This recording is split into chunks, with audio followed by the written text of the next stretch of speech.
ছেলের স্কুল থেকে আসতেছিলাম, হঠাৎ ভ্যানে দেখি মাইকে ডাকতেছে 100 টাকার 2 কেজি পেঁয়াজ, 100 টাকার 2 কেজি পেঁয়াজ।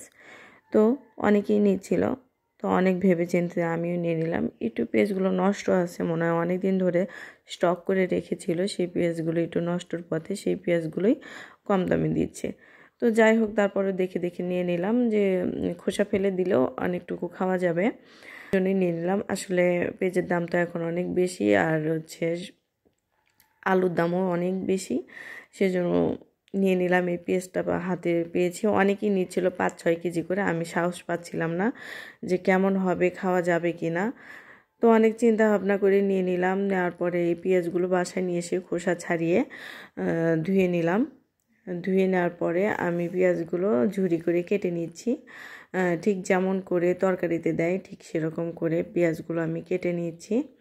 পেঁয়াজগুলো কিন্তু বেশ ভালো ছিল, খুব একটা খোসা নষ্ট হয়নি, উপর থেকে হালকা হালকা নষ্ট হয়েছিল। ব্লেন্ডারে ব্লেন্ড করে একসাথে কি দেখতে পাচ্ছেন, আমি 2 কেজি পেঁয়াজই একসাথে ব্লেন্ড করে নিয়েছি। বেশ তো অনেকখানি হয়েছে, আমার 6-7 দিন মাংসের ভিতরে দিয়ে রান্না করা হয়ে যাবে। আমি এটা 5-6 টোপলা করে ফ্রিজে রেখে দিব।